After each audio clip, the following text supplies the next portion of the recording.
All right, so this is going to be part two with Eli over at FreeMelon Society. I don't know where we're gonna go with this one either, but we stopped talk the last one we were talking about what water fasting. Yeah. So I did want to talk a little bit about if you couldn't find fruit. Now, I know a lot of people are going to ask you this or, want something along the lines of this. If you could not find fruit anymore, like fruit just, like bare shelves everywhere, like in the Netherlands right now, Sure. what would you go to first? I Gotcha. mean, obviously you're going to probably try to stay vegan as you can, but Yeah. what would your first go to be? Yeah. Yeah. And that's a very fair question too. So let's say, yeah, all the okay, so can't find fruit anywhere, or maybe the fruit you can find is just, it's just the dregs. It's just very meager. Yeah. Then the next option is going, okay, fine. If I can't find those, then if I can find vegetables, then more of the diet gets made up of. Sorry, that's a huge umbrella that I'm Yeah. encompassing there. Uh, Leafy greens, celeries, or tubers, even root vegetables, right? Any of those things, then I start to go after those a bit more. If I have to cook food, then like if we're talking potatoes and turnips, parsnips, any of your root vegetables, I yes, I eat everything raw, but I'm not going to eat those raw just because my diet's raw. It's an emergency, so I would cook those foods before I eat them. So, yeah, it would be just kind of going down the line of suitability for the human physiology, and seeing what I can get away with down the rung on the ladder, right? Going more and more and more towards processed, canned foods, or whatever you can find in that department. So if it's not fruit, I'd go after the vegetables, raw vegetables, as many or whatever I can find. If in the vegetable department in the raw world there's not enough to sustain me, then we start to go after the cooked vegetables and the cooked starches and whatnot. If there's nothing you can find there, then we can start getting into the canned vegetables. Okay. And then yeah, after that, if things are so bad that you can't find anything in that department, then it's a free for all. Okay. Eat dust, eat the skunks, eat I don't whatever. Just survive. Survival is way more important than sticking to your guns and not living to see the next day, right? So yeah, with survival, we always gotta make that sharp distinction and delineation between what is optimal and what you would do for survival, right? So someone might attack me, someone might jump me on the street because it's the post-apocalyptic Toronto scenario, and now I'm defending I've got a friggin' chainsaw in my arm or whatever. Okay, This so is escalated. yeah, right. Yeah, someone might jump me and try to steal my money. So I'm gonna fight to survive. Maybe if I have to put a guy down, yeah, sure, I'll have to put a guy down. But that doesn't mean that you do that every day or Yeah. that it's justifiable every single day just because an emergency calls for that action. So we always got to make this distinction, and we always hear it all the time. Some people will challenge me. Oh well, if there was no food around, then you would definitely eat that lion or eat that carcass. And it's like, yeah, oh, Yeah. that doesn't prove anything. It just proves that it's a desperate situation where you can't find your food. But what if you can find your food? Like the situation we find ourselves the vast majority of the time, right? But yeah, that's how I would work it. I would just go fruits at first. Can't find those leafy green vegetables or any kind of edible raw vegetables. The carrots, radishes, all these kind of vegetables that you don't need to cook before you eat them. Rabbit Sprouts. food, basically. Yeah, yeah, exactly. Yeah. And then if you can't find anything there, then okay, get into the cooked starches, and can't find anything there. You can just go down the line until you finally get to the Twinkies and the Oreos or the chocolate bars and the power bars or whatever it is. But if that's what it takes, that's what it takes. Now, what do you think of the Nathan Pritikin or the Dr. McDougall who says that we evolved to eat starches primarily, and you should eat 90% starch? Or if you look at the Asian populations prior to 1980 who lived basically 90% on white rice. What do you think of people who do that and are completely healthy? Mhm. Um, do you think if somebody was healthy on that, that they would find benefit in going to a fruitarian diet, or do you think that we're actually meant to eat cooked food at this point? Do you think we have, quote unquote, evolved to that point?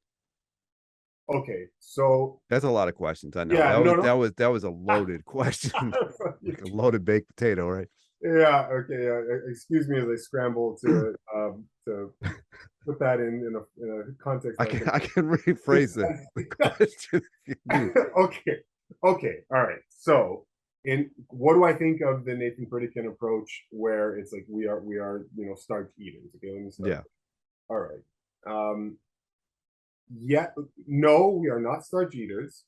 Yes, the in terms of modern history. So if we go back in enough time in just the record of history that we conventionally have at our disposal, yes, the successful populations were eating starches because it made the most sense given the environment that they had to live in, right? So humans were these tropical species, were these tropical animals that we've now migrated all over the world in all sorts of inhospitable habitats that are now no longer suited to our living, right? To our existence. Anyone can prove this. We are always simulating the tropics wherever we go. So if we wear clothes in the wintertime and winter coats and hats and whatnot, what you are doing is effectively simulating the tropics. You are trying to maintain a comfortable body temperature, right? Because that's what's comfortable for a human being. What can you do? There's no argument against this, right? We just don't do well living in the top of the Arctic, right, or the bottom of the Arctic, or just no. where the only place we can exist comfortably with just our skin and our birthday suits is in the tropics. Okay. This would lead us to believe that we are a tropical species. But because of our ingenuity, we have migrated all over the planet. And now we have to make do with an inhospitable environment. And when we've done that throughout history, it is required that we use the agency of starchy foods or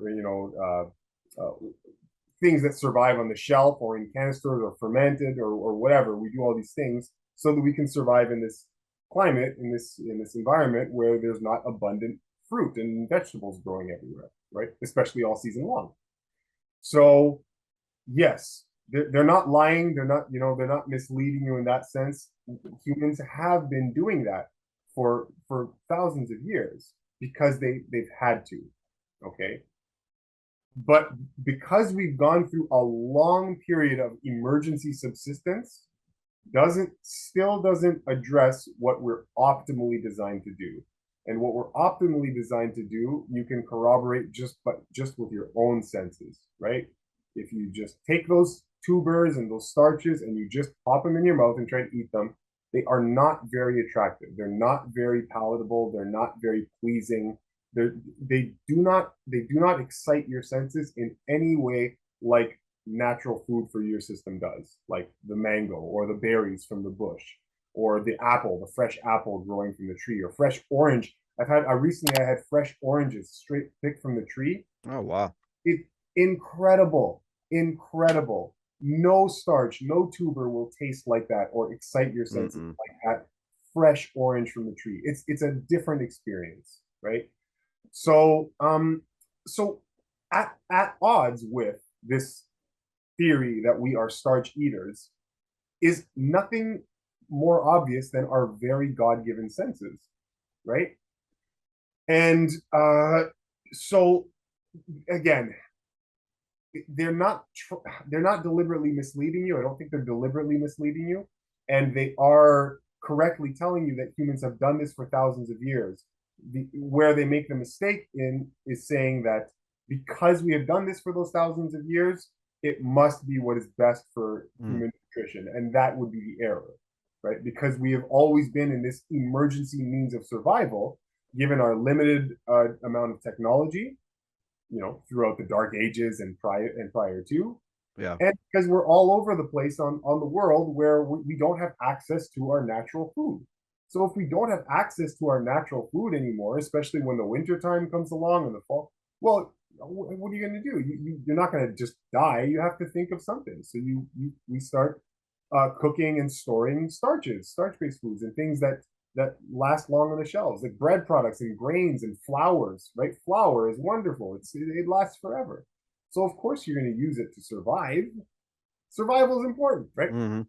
So that's how I would answer that question about, are we meant to be eating starch? No, I cannot. I can't in good conscience agree with that. I would say that starches and tubers and whatnot are fantastic foods if we're talking about surviving, right? Because they have, they store very, very well, and blah blah blah. Okay. Now, if people, so the other part of the question was, if people have been living very comfortable and long lives eating a starch-based diet, right? Yeah. Would they see a benefit in transitioning to a raw diet or a raw-based diet? And the answer, yes, of course, unequivocally, I would say yes, because, well, for one thing, this is just the N of one. I have noticed that I live pretty much a starch-based ish diet, lots of vegetables and lots of starch. And I noticed, symptoms go away, allergies subside, all sorts of stuff. The healing process goes in, starts to kick into high gear. As soon as you eliminate a lot of the cooked and processed foods, because cooked food is a processed food. Let's call a spade a spade. I mean, we say processed food, and I know we both understand what we mean when we say Yeah. processed. We're not really talking about just a whole baked potato, okay? So we both understand that. But if we're being real with the definition of the word, a baked potato is a processed food, right? It's just not nearly as processed as other fractionated foods, and not nearly as destructive. Okay, it can be very, very health sustaining. So yes, but will someone notice benefit by going to a raw diet from a starch-based diet? Yes, I would have to agree. In the third part of your question, would they see benefit in going on a fruit-based lifestyle? I would add caution there, and I would say yes, but not right away. It would have to take time, right? You would have to acclimatize yourself to with raw foods, and a healthy variety or abundance of raw foods, even a period of mostly raw foods and a little bit of cooked starch or cooked vegetable, and live comfortably during that, with that transition. Live like that for 2 years, 3 years, 4 years, whatever it is, and then let your body tell you when it's time to start making a transition into simpler and more minimal, like raw foods, or even exclusively or almost exclusively fruits, right? So in that part of your question, I would say no. I would say that they wouldn't do better going all fruit from a starch-based diet. You would need a transitionary period for it to actually be optimal, I would say. I would 100% agree. Yeah. Okay. Yeah. Yeah. That if you're asking me, that's what I would say. Yeah, the one thing I noticed when I am raw, I struggle with doing it. But when I do go raw, my sleep apnea completely goes away. Oh, For interesting. example, yeah, Yeah. Interesting. yeah. Like Hmm.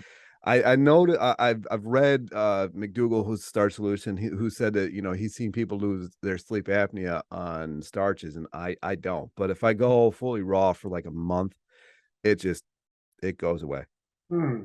Interesting. Yeah, that's interesting. And you know, I, John McDougall stuff. I've mentioned it in other. I think I mentioned it in the last interview with yourself as well. But Yeah, I think we did talk about it a little bit. yeah, we must have talked about it. But in saying everything that we did, I always recommend his material to people. It's so beneficial for where we're at right now that it would be silly. It would be silly of us to sit here and say, "Oh, don't listen to McDougall." No. Listen to the material and just aggregate it with everything else that you're taking in, and then see what works, right? So it's Yeah, still, I don't. The only thing I don't agree with is his disdain for fruit and triglycerides yeah, and everything like that. I don't. You know, it's based on a really ridiculous study. They studied high fructose corn syrup as the, and they said that it caused higher triglycerides. And at the end of the study, it says to undo the high triglycerides, eat fruit.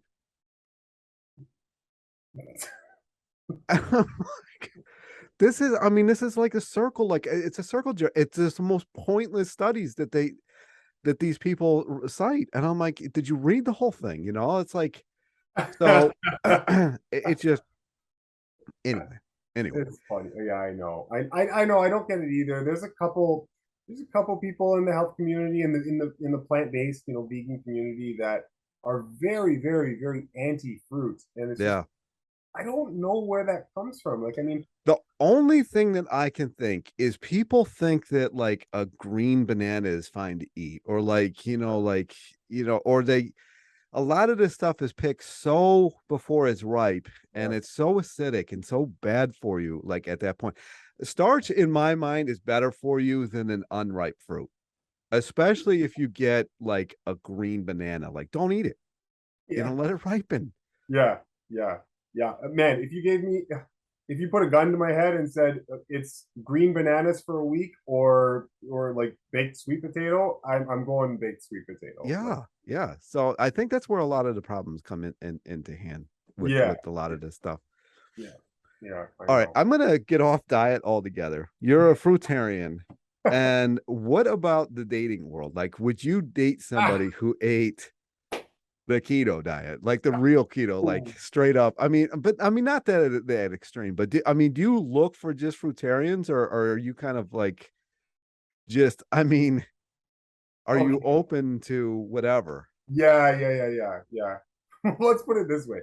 If I were to limit myself to only fruitarians in Toronto, Oh, uh, I might as well just don the monk garb right now, heck off to the mountains, and just, get familiar with the lotus position, yeah, because that's going to be the extent of my dating for the rest of yeah. my life. So realistically, if I would want a shot at having, a partner like that, yeah, you wouldn't be able to restrict it to just fruitarianism.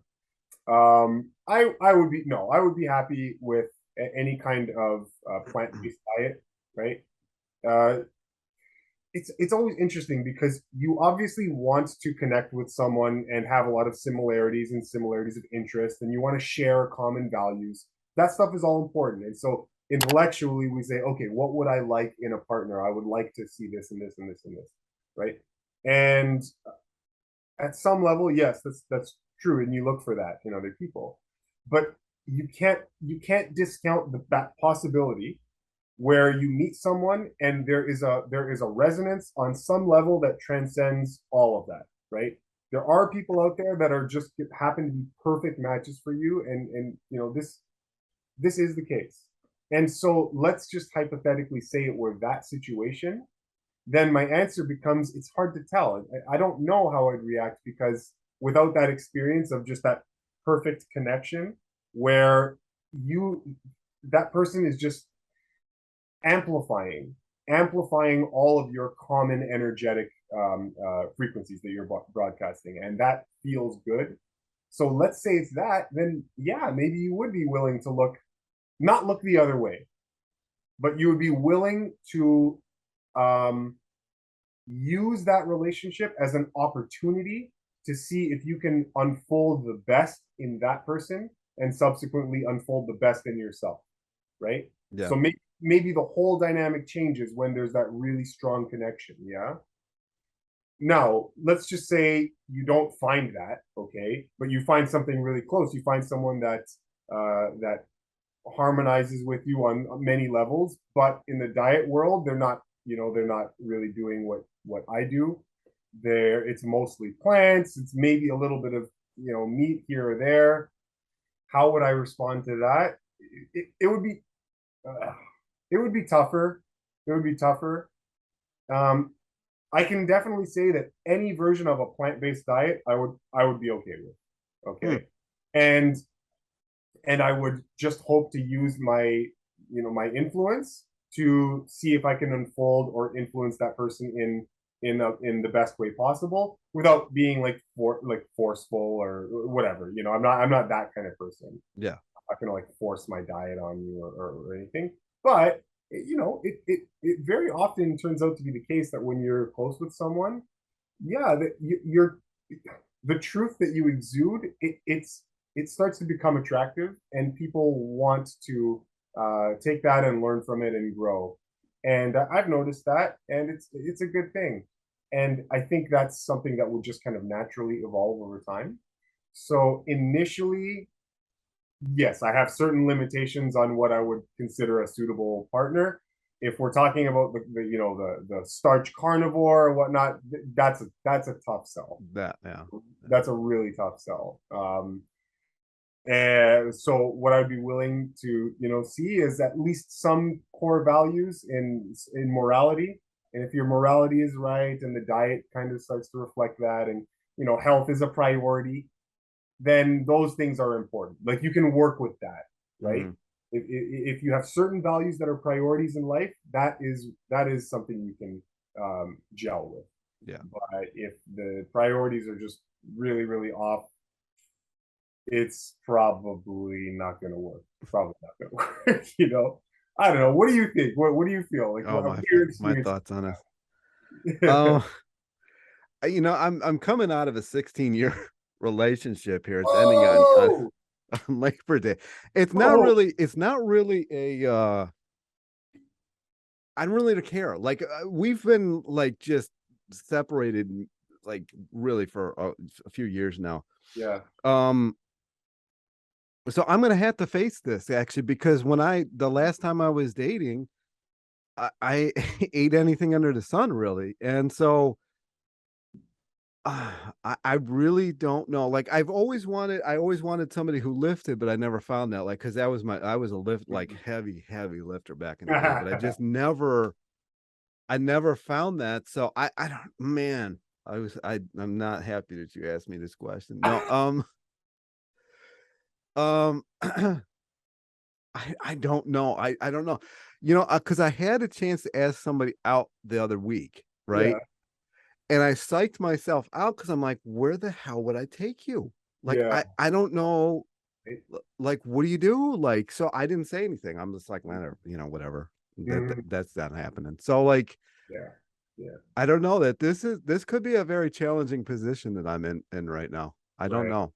Right. And I think the thing is I geographically, I don't care where they're at. So I think it's going to be the next place I might move is whoever I might find through whatever it happens. It might be, on the YouTube or Instagram or just randomly or something like that. And I might just I mean, I'm going to vet them out first, but like maybe that's be the next place I go because I really don't really care where I'm at geographically.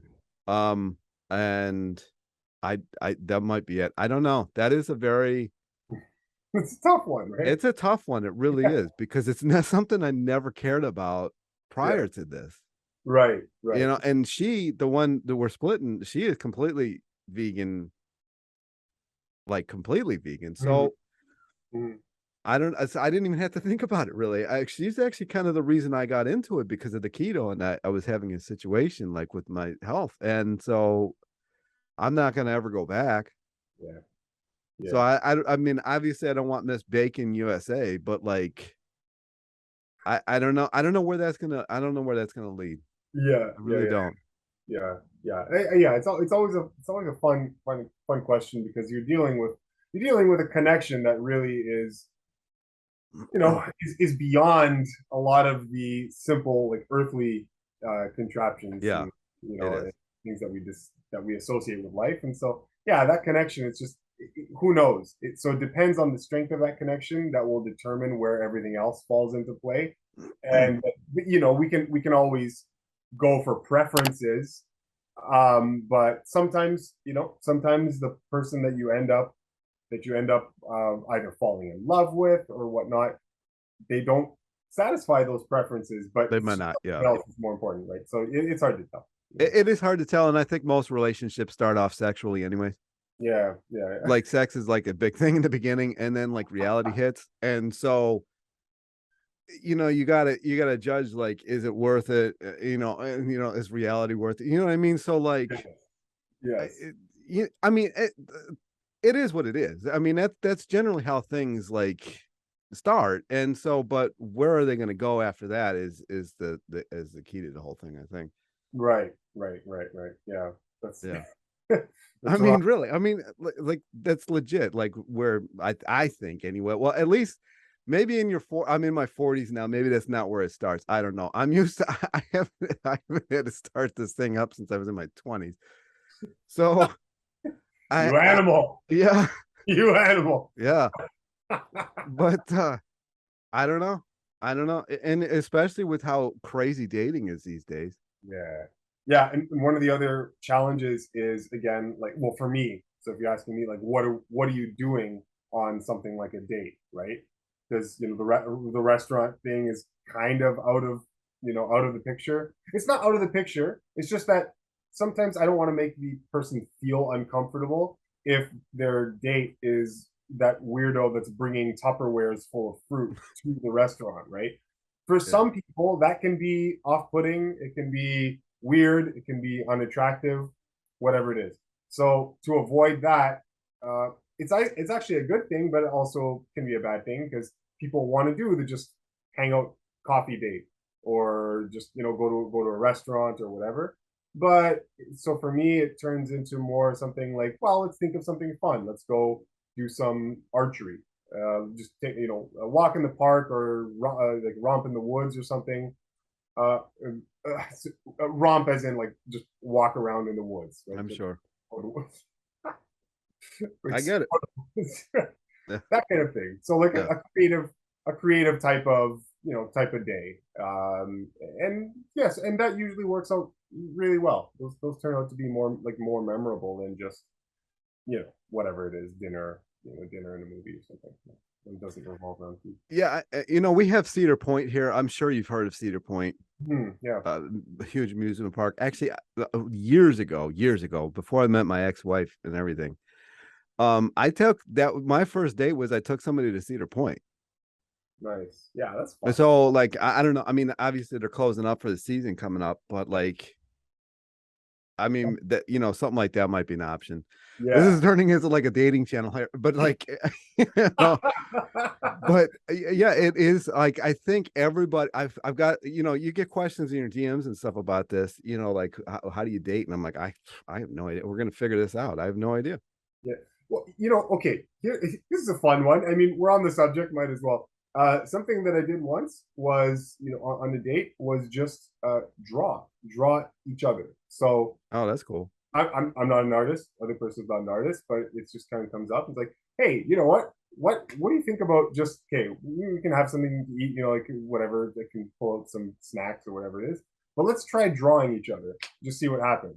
Oh my god, that sounds like a lot of fun. So just came by, just like drawing stuff, trying to draw each other, and ended up having a lot of laughs and just fun, right? So stuff like that. It kind of forces you to be a bit more creative. Yeah. For when it comes to social outings and whatnot.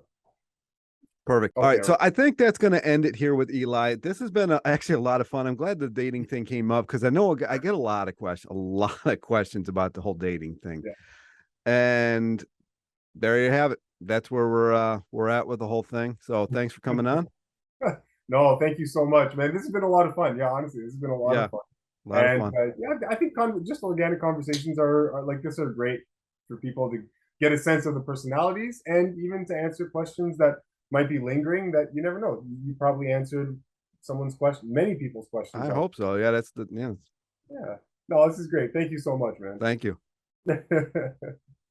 All right. So anyway, so go like, subscribe, everything. Check out the FreeMelon Society on YouTube and Instagram. Check out Eli's content. A lot of good stuff there. And we'll talk to you in the next video. Cool. Okay. Thanks a lot. And guys, we'll see you next time. Ciao.